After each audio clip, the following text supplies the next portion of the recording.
just hang on a moment. Get the ants out of your pants. I'm moving as fast as I can here. Ugh.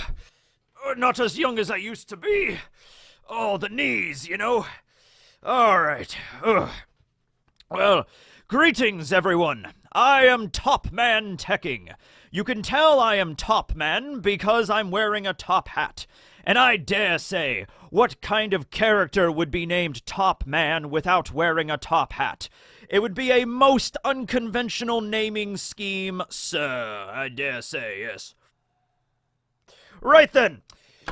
What are we discussing today? Well, I'll tell you what we're discussing today. We're discussing another member of the Gorosei, the Five Elders, the leaders of the entire world. And today we'll be discussing one of my favorites. Yes. We will be discussing the Gorosei, formerly known as Gorbachev, named, of course, for his very well-known birthmark. And his real name, though, however, as many of you will probably already know by this point, is in fact Topman Warcury. Oh, wait a minute. Topman Warcury. Wait, I don't think that's correct either. Topman Warcury. Ah, yes, bully, capital. That is truly the name. Topman Warcury. Yes, of course, named for the planet of Mercury. You can kind of see it in the name. It's there, yes. Okay, look, I'm leaving the mustache and the top hat on. You can't stop me. All right, I'm not saying I know how to write Oda's story better than him. I am not saying that, okay? I am saying, however, that you got all of the Gorosei, right? You got 5 of them, okay? You got various warrior god positions of agriculture and the environment and defensive science. And then you have the warrior gods of justice and the warrior god of finance, who's Samurai Gandhi, right? Who's Ethan, okay?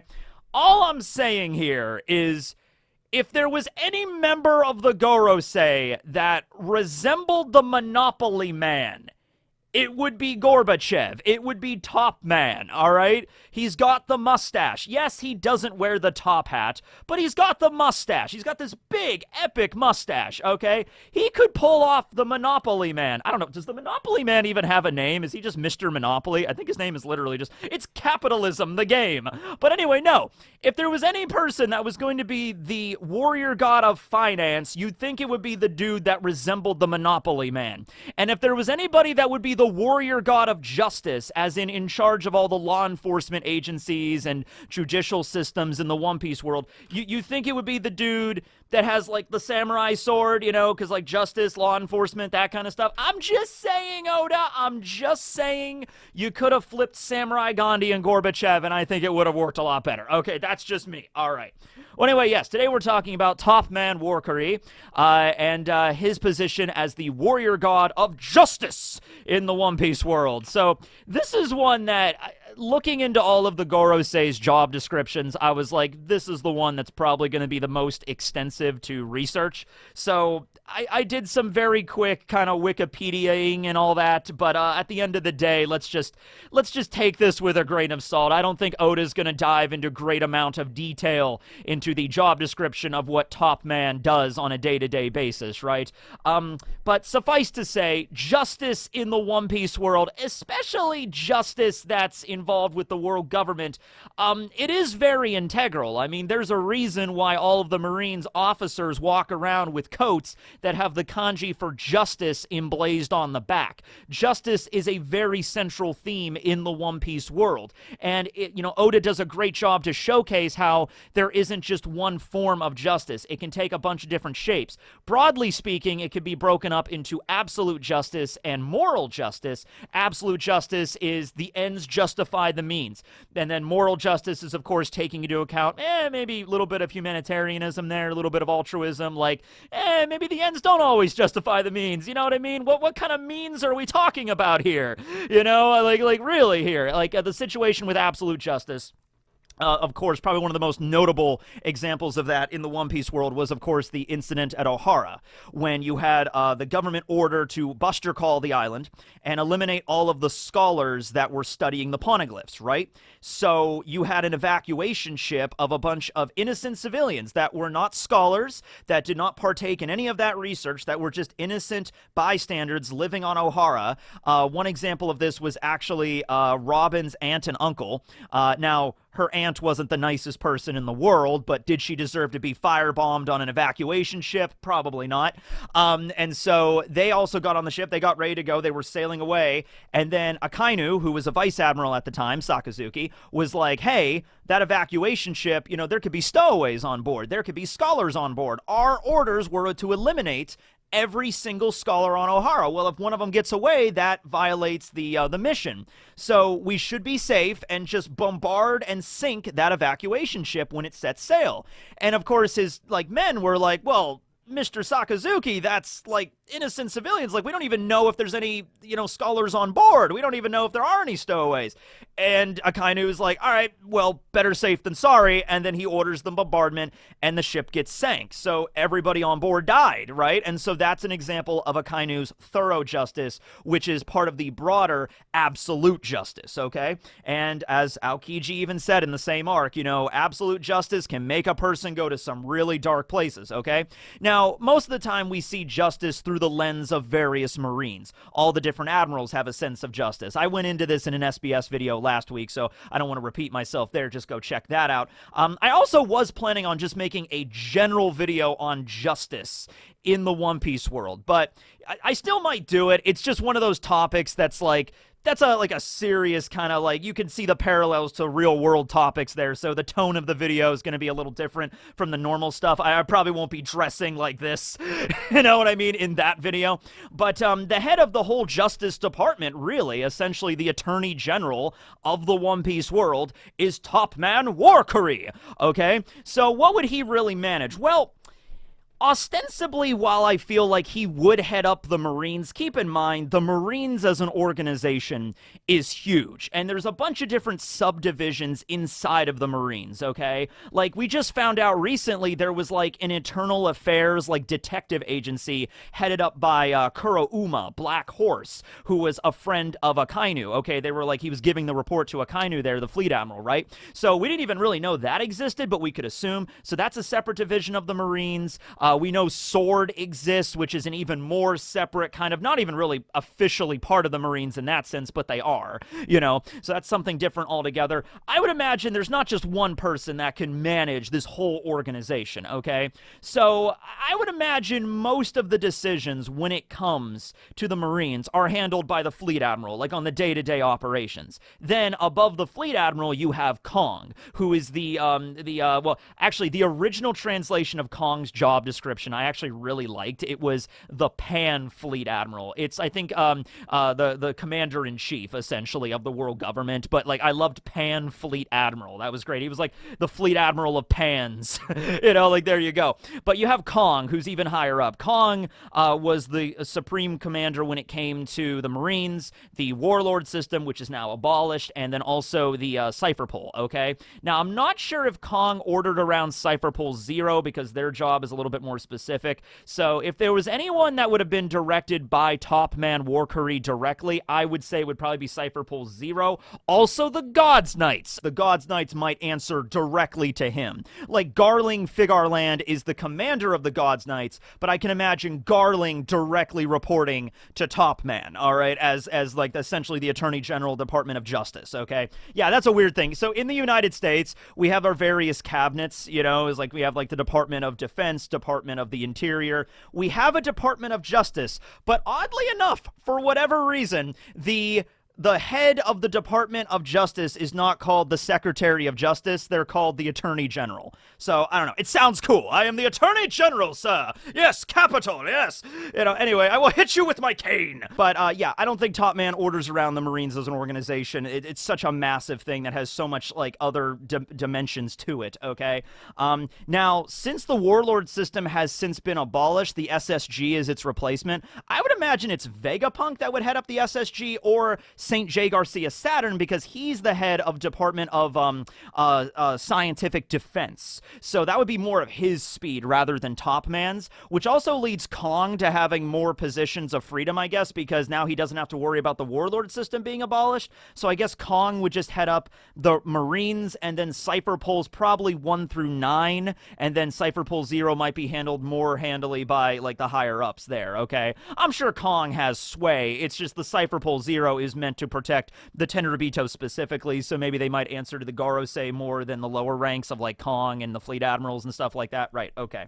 So on top of that, though, those are more of the departments of law enforcement. Okay, so just like in our world, the Department of Justice in the United States would head up law enforcement such as the FBI, the DEA, which is the Drug Enforcement Agency, also the U.S. Marshal Service. Okay, so they handle law enforcement in that regard there, but they also handle the judiciary system as well as prisons. The Department of Justice handles the Federal Bureau of Prisons. Okay, so in the One Piece world, of course, we have a judiciary island, Enies Lobby, and we also have a prison, which is Impel Down, okay? So Topman would be the head of all of that, okay? He would be the one that, like, organizes Impel Down, probably might even be the person that assigns who would be the next warden of Impel Down, if a warden were to step down or something like that, which actually has happened after the events of Marineford, or after the events post-Marineford. We learned that Magellan decided to, he was actually about to, you know, he was, like, so shamed for what happened, but they decided to convince him to stay on board. Like, we needed Magellan there, so he was demoted to vice warden, and then Hannibal became the warden, and I would imagine Topman would have to sign off on all of that stuff, right?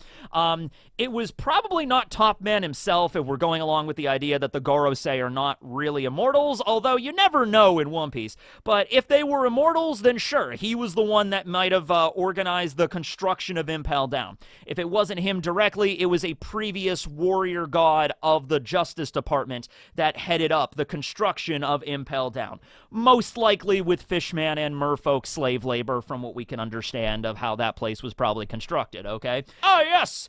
Bully! We shall build an underwater prison!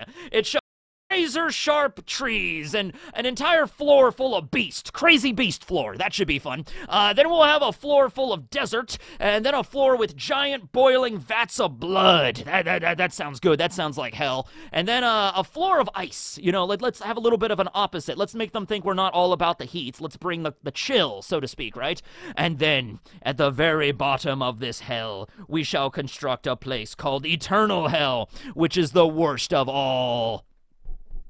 What's the theme of Eternal Hell? I ran out of ideas. It's just a bunch of cages. Like, all right. Was anybody else kind of disappointed that Eternal Hell was just kind of like a normal prison? Like, we go through all of these levels of Impel Down, and it's like, oh my god, these are so horrible. And then you get to level 6, and it's just like, oh. Like, I don't know about you, but if I was a pirate and I was being sentenced to Impel Down, I would be like, yeah, let's go with level 6 if I had to choose. You know, honestly. It's like, yeah, but at level 6, you'll never get out. Like, as if you would ever get out anyway. Let me ask you a question. Has there ever been a prisoner in Impel Down that has gotten out, like, by the proper channels, not by breaking out? Actually, there is one, and it was Arlong. I know everybody's going to immediately say, Arlong got out. It's like, okay, that is fair. Arlong did get out through proper channels. But the reason Arlong got out was because Jinbei had to broker a deal with the world government, kind of in exchange for him becoming a warlord. Arlong was released, and that's how he ended up in Kokoyashi in the East Blue, right? That wasn't a normal procedure. That wasn't like a, you know, Arlong the Fishman, you have been charged with 10 years. Now, go into Impel Down for 10 years, and then we'll release you on parole. And, you know, you'll have an officer, parole officer, you'll have to report to, and all that. You'll have to make sure to, you know, provide proof of employment and all that stuff. Like, that shit doesn't happen in the One Piece world. When you're a pirate and you get thrown in Impel Down, unless you have some crazy circumstances involved in, you know, you getting out of there, either through the proper channels of, like, okay, the higher-ups, and then the higher-ups beyond the higher-ups, you know, move some chess pieces around, and you happen to get moved out of Impel Down that way, like Arlong, or a crazy rubber boy breaks in and then has a mass breakout there, or you're Shiki, or you're Morley. Unless something like that happens, you're staying in Impel Down. You're not getting parole here, okay?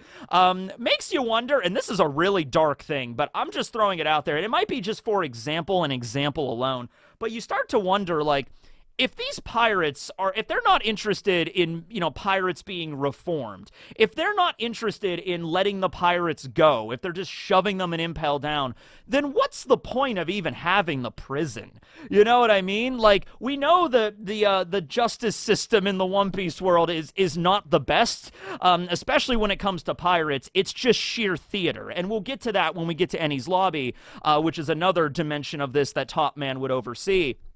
But, like, you'd think at a certain point they'd be like, why do we even bother having a prison? I mean, we have to fund this place, you know what I mean? We have to have a staff working there. We have to provide new cages and, like, sea prism cuffs and food and everything like that, when the pirates are not going to get out anyway, you know? So it's just curious why they have a prison, although you could say that it's there as, like, no, you don't understand. In this world, there are things worse than death for a pirate. You know, if the Marines catch you, you would wish for a quick and speedy execution. You would wish that the Marines would just finish you off quickly, because the alternative is you will be tried fairly by a jury of your peers. God, I'm using so many air quotes right now. Oh no, the air quotes are going crazy. Jury of your peers, with about 30 air quotes attached to that.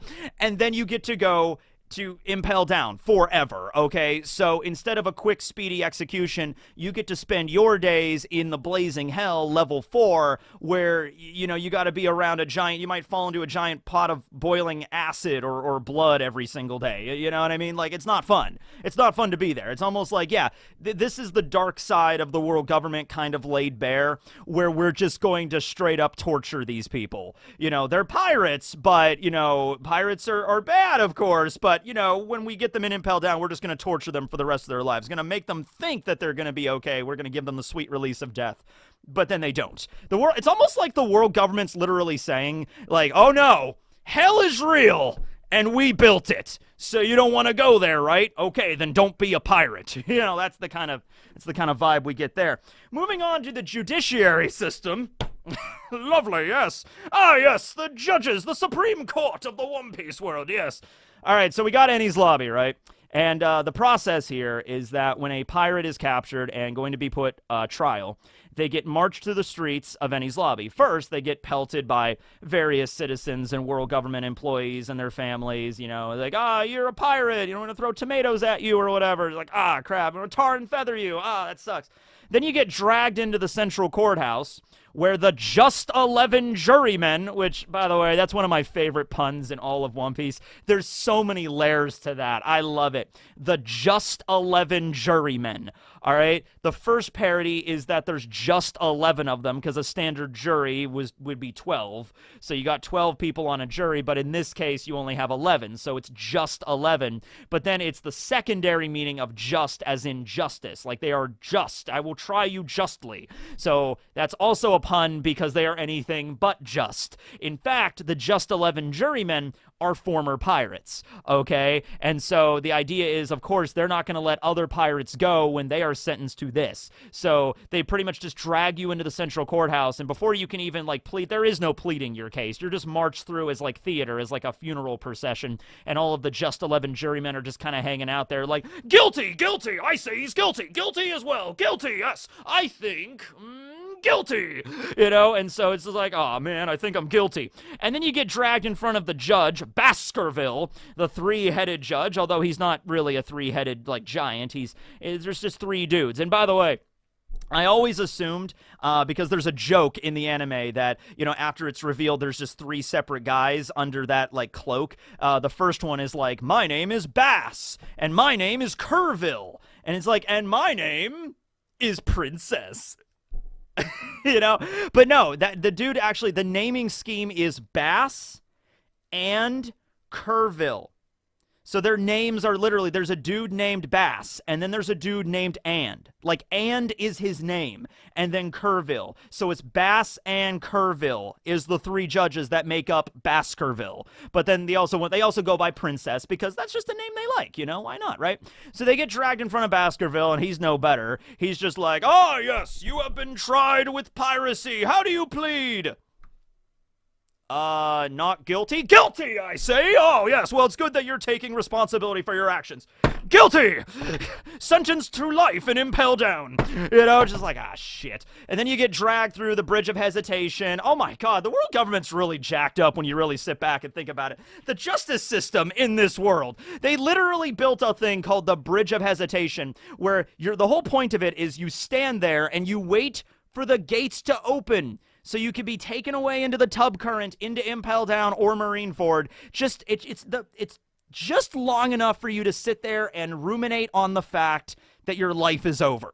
It's like, that's what the Bridge of Hesitation is there for. Like, yes, it's just here long enough that we're waiting for... Open those gates slowly, Bill. We could open the gates in less than 5 minutes if we wanted to, but we're going to take about an hour to slowly open these gates so you can really think of how screwed you are right now. Your life can flash before your lives, all the decisions you could have made. We're going to really make you ruminate on that before that gate opens. You know what I mean?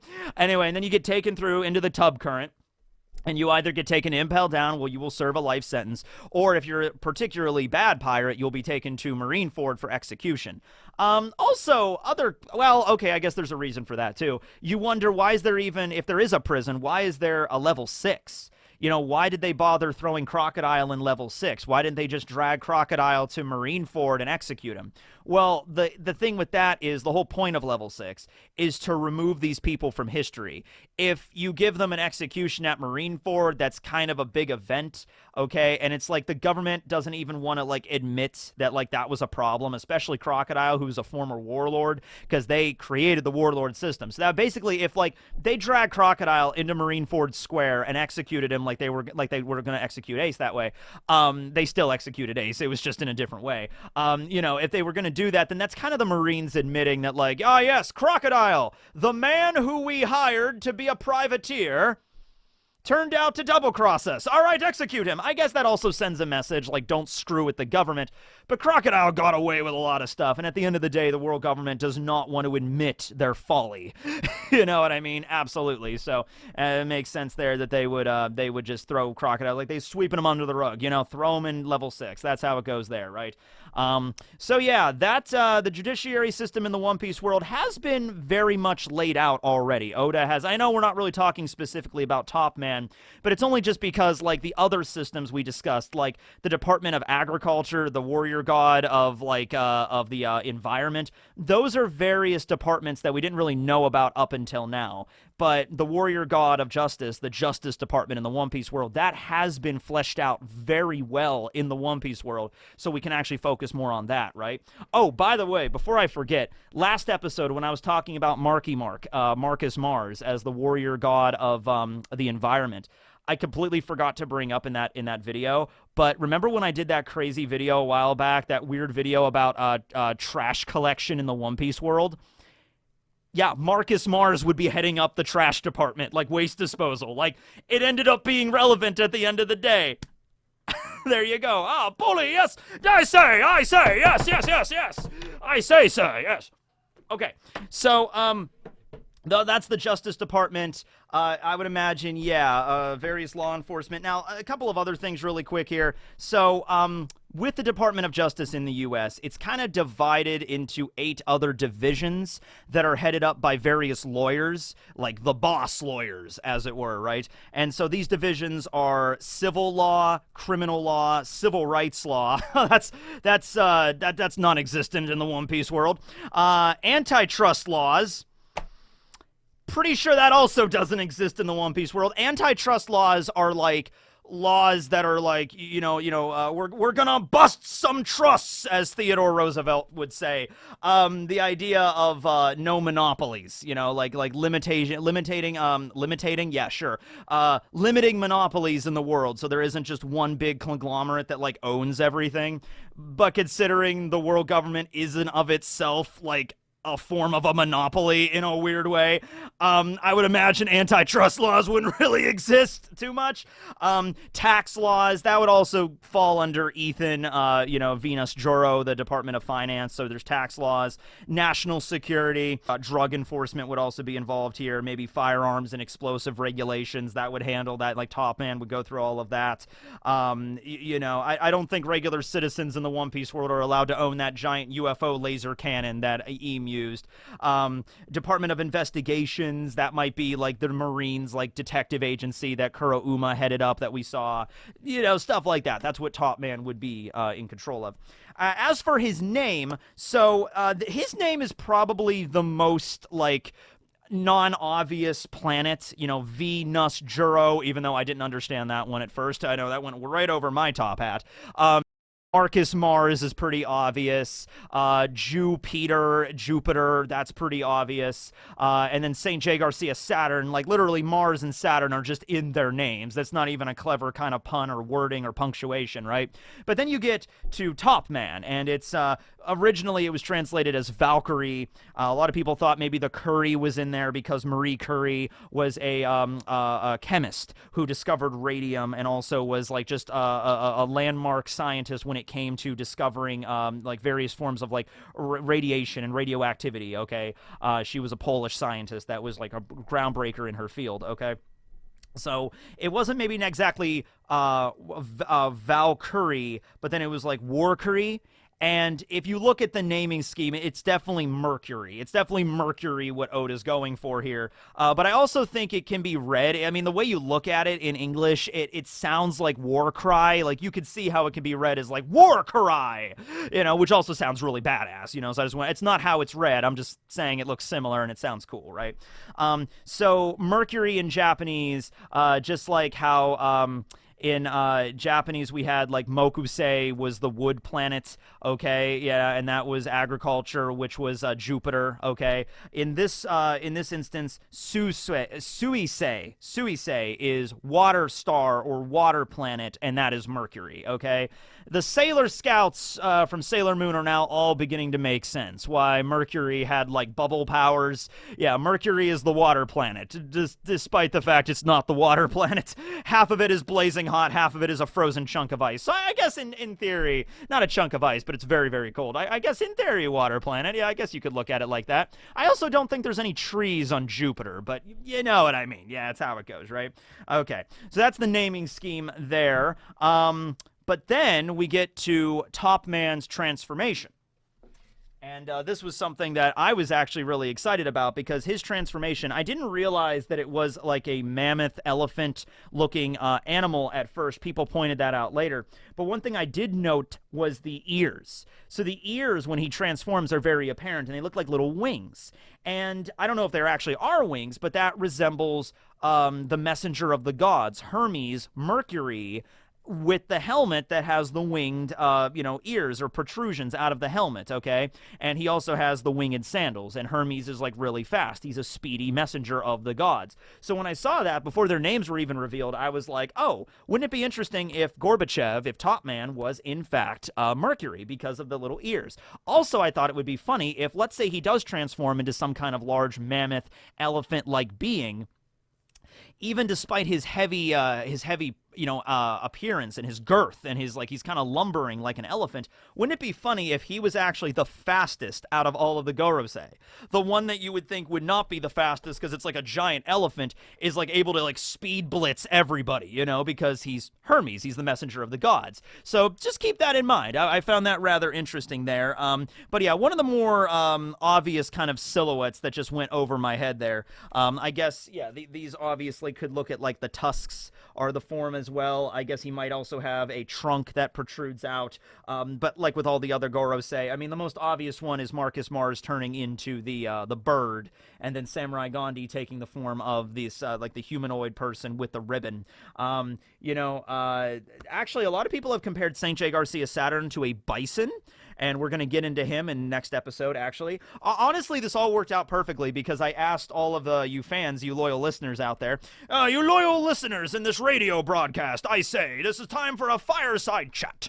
No, I asked you all to vote on which order of the Gorosei I would go to, and it just turned out that St. J. Garcia Saturn was the last one. Well, we're getting back to One Piece this week, and I hope that if we dive right back into Egghead, then we're going to get St. J. Garcia next. So we might actually find out some stuff about St. J. Garcia Saturn before I make the video. So we'll find out about that. We'll see where that goes there. But yes, other than that, in terms of any kind of miscellaneous category here, he wasn't really shown to use any specific weapon. The only one that had a unique weapon out of all of them was Samurai Gandhi, who uses the katana, right? All the other ones just pulled out, like, you know, rifles, not rifles, but like flintlock pistols to shoot Cobra. Yeah, but he does have, it makes sense that he would turn into some kind of elephant because his mustache is large anyway, so his mustache would just turn into these, like, giant foreboding tusks to, like, gore somebody with. That works to me. That works fine there. I'm trying to think any other angle of justice. So remember when Tom was tried? That was a little different because he wasn't a pirate. He was accused of aiding a pirate, but he wasn't a pirate himself. He was actually a very well-known shipwright. So they sent a judge, George, it was his name, on a judiciary ship. So it's interesting, and it makes sense why there would be like a traveling judiciary ship, because I would imagine the way the world government's set up, you have individual kingdoms. So the world government cannot, like, have this uniform set of laws and rules over every single kingdom. It's kind of like in the United States where we have the federal government that sets federal laws, but there's some stuff that doesn't fall under the purview of the federal government. Well, technically it does, and it's complicated, but basically speaking, you have individual states that have their own superior courts, that have their own laws and stuff like that. Like, a good example of this, and correct me if I'm wrong on this, because this is kind of out of my wheelhouse here, okay? But from what I understand, let's take the issue of, like, legalizing marijuana, okay? So the idea is that there are certain states in the United States that their state has legalized marijuana either for recreational use, such as like Colorado, or medical use, like Pennsylvania, where I live. Marijuana is medically legal, okay? And then there's other states that it's still illegal, and some it's like not really, it's I think decriminalized, where it's not, you won't get arrested for it, but it's not exactly legal, kind of in a gray area. I don't know. But the federal government doesn't actually have a law on the books like, you know, marijuana is legal or not legal or only for medical use or whatever like that. So if the federal government wanted to, and of course everything would have to pass through the proper channels, but they could pass a law where marijuana is just legal across the board, and then that overrides all state laws, and then boom, it becomes legal, okay? Or conversely, they could come out and say marijuana is now illegal in all 50 states, and the federal law will override state law, and then whoop, and then all of the states that have it legal now, it's not legal anymore. Is that accurate? Is that accurate? I did not go to school for political science, all right? I'm wearing a top hat. That is where my authority ends, okay? I'm wearing, oh, okay. He is wearing a top hat. Let's hear him out here.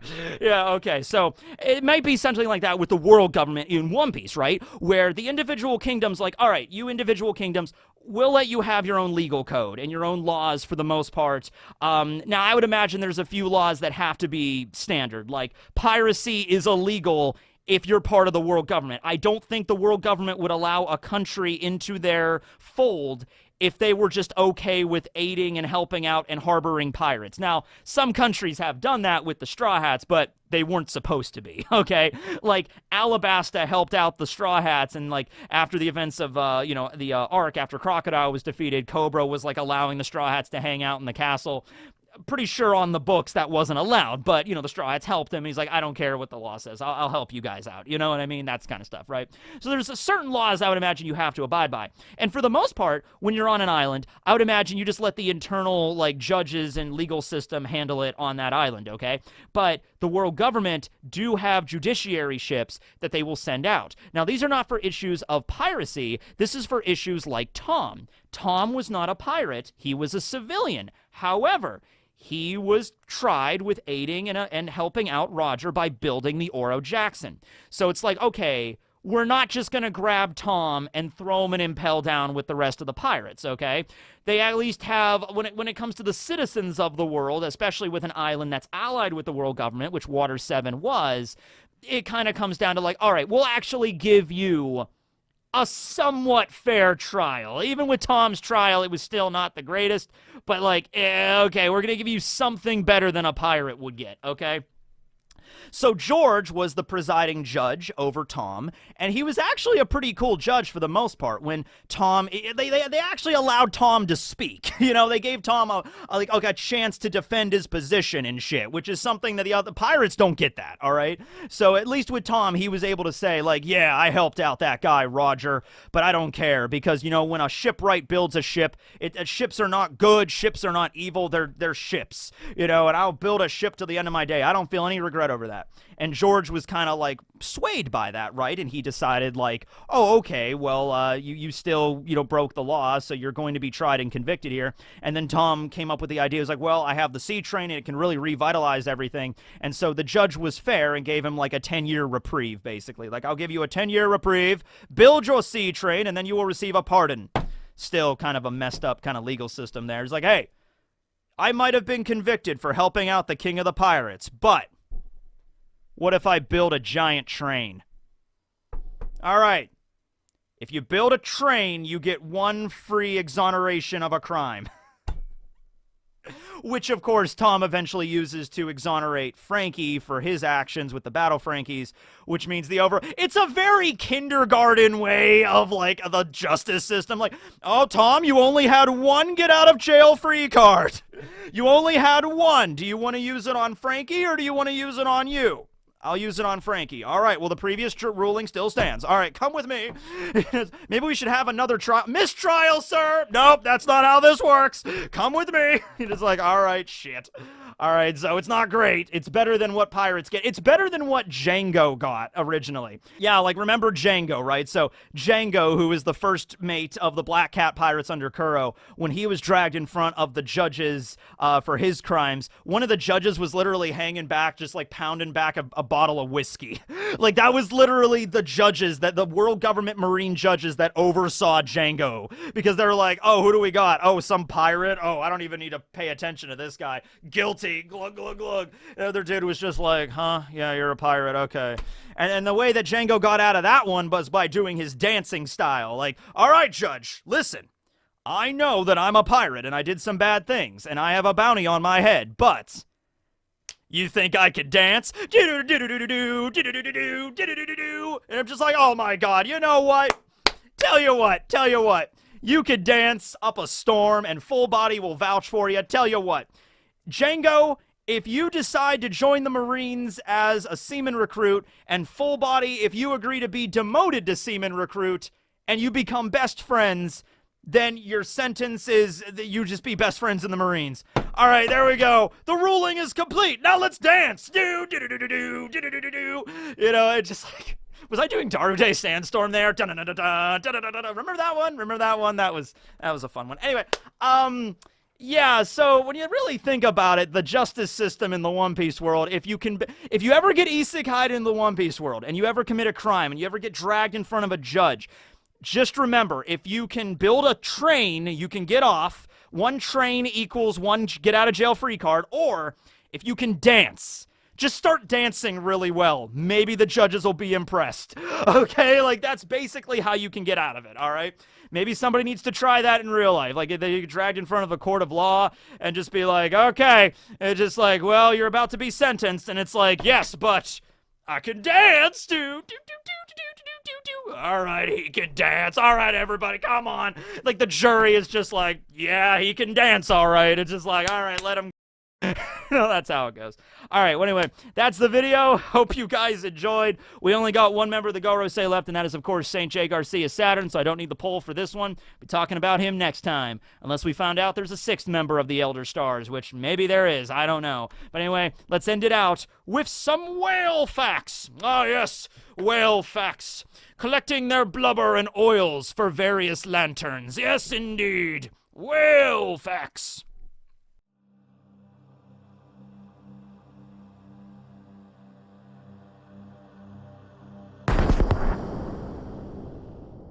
All right, whales. In fact, yes, whales. Let's just talk about that. I was actually going to talk about a completely separate whale fact, but let's just discuss that. So, before modern electricity existed, and there was like, light bulbs and electricity in everybody's house, you got to light your house somehow, right? Of course. And so, in order to do that, the most effective way to do it was with whale oil. So, for that reason, the whaling industry was huge in the 17 and 1800s, to the point where I think there was as few as like 450 whales worldwide after a while, because there was a lot of whale death. Now, whaling still happens today, and there's actually this international coalition of like protecting the whales for that reason, to kind of bring them back from that brink of extinction.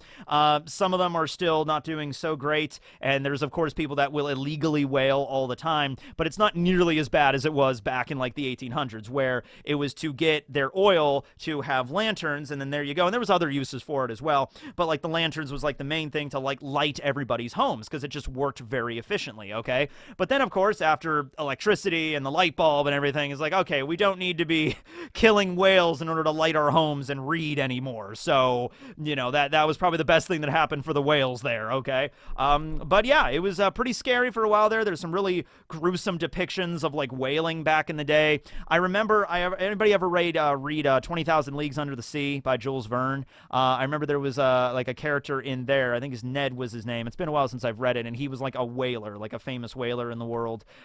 So yeah, a lot of whaling stories back in the day. Moby Dick. It's you can understand actually now why there was so much whaling fiction in the 1800s. Like Herman Melville writes Moby Dick.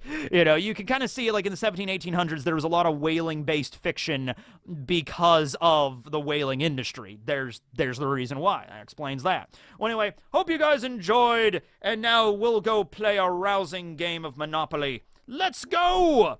Come on, let's play Monopoly. Labada strange Monopoly.